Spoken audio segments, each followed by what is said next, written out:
Bonjour à tous, voici le corrigé des exercices de l'exercice numéro 5 sur la notion d'air. Donc on attaque les formules classiques d'air sur des figures bien connues, telles que ici le carré, donc le rectangle et le triangle, un triangle quelconque.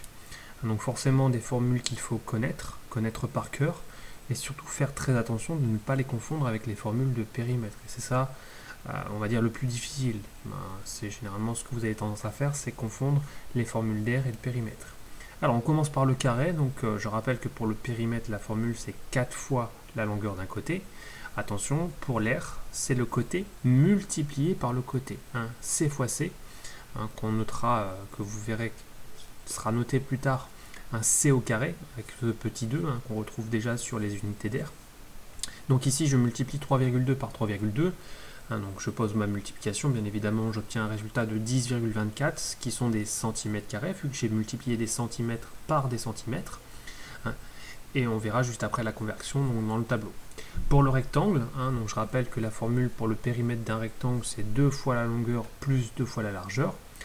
Pour l'air, c'est tout simplement la longueur multipliée par la largeur. Donc ici, je multiplie 5 ma longueur par 2,5 ma largeur, ce qui me fait un total de 12,5 cm². Même chose, on verra juste après la conversion donc, dans le tableau. Pour un triangle, la formule, c'est base fois hauteur divisé par 2. Donc je rappelle que pour le périmètre d'un triangle, on additionne la longueur des trois côtés. Ici, donc je repère la base, la hauteur, et je divise par 2. Donc très important, d'abord repérer la hauteur. Donc la hauteur, c'est quoi dans un triangle? C'est un segment qui part d'un sommet du triangle et qui est perpendiculaire au côté opposé. Donc il faut tout simplement dans le triangle ou à l'extérieur du triangle, on va voir les deux cas de figure, repérer donc le segment qui est perpendiculaire. Il faut repérer donc l'angle droit, et c'est très important d'abord repérer la hauteur. Donc dans ce premier cas de figure de triangle, la hauteur dans le triangle mesure 3,4 cm. Voici donc ma hauteur. La base, c'est tout simplement le côté qui est perpendiculaire justement à cette hauteur.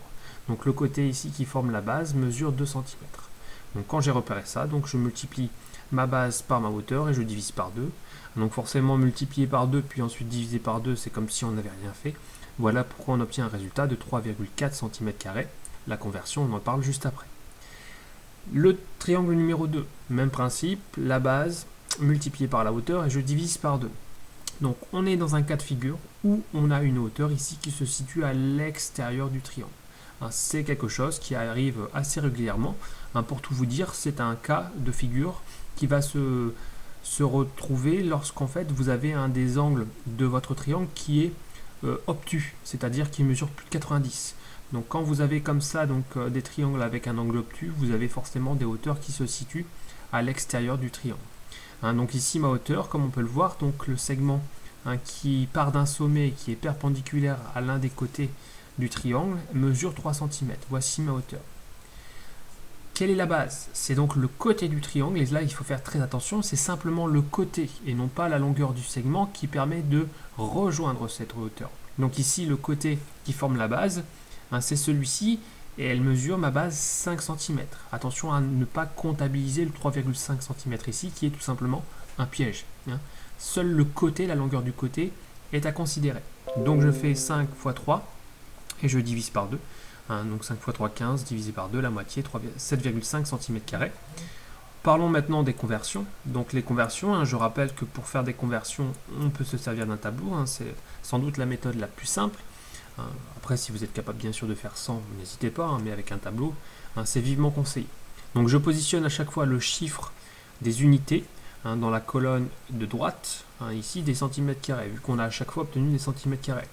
Donc pour le premier, c'est bien sûr le 0, c'est forcément le chiffre qui est juste avant la virgule. Ici c'est le 2, ici c'est le 3, et ici c'est le 7. Voilà pourquoi ici on retrouve ici, donc dans cette colonne de droite, les chiffres que je viens de citer. Forcément derrière, je complète avec un chiffre par colonne. Donc ici, pour la première situation, je dois convertir en mm², donc forcément le chiffre qui est situé dans la colonne de droite des mm² devient le chiffre des unités, et donc je positionne la virgule derrière. La virgule, vous allez me dire ici, est inutile vu qu'il n'y a pas de chiffre derrière. Donc en fait 10,24 cm² équivaut à 1024 mm². Pour la deuxième situation, on a la même chose, sauf que comme vous pouvez le voir, j'ai rajouté un 0. Vu que je n'avais aucun chiffre dans cette colonne, je rajoute un 0 et je positionne la virgule derrière. Même chose, cette virgule devient inutile vu qu'il n'y a pas d'autre chiffre derrière. Donc ce qui nous fait 1250 mm². Il en est bien sûr de même pour les deux dernières situations, où j'ai dû également rajouter un 0. C'est important de bien positionner la virgule derrière, tout simplement pour vous dire que dans certains cas, des fois on met des chiffres à l'extérieur du tableau. De ce côté-là, du côté des millimètres carrés, ou de l'autre côté, du côté des kilomètres carrés. Donc très important de bien positionner la virgule dans le tableau, même si au final elle ne vous sert pas.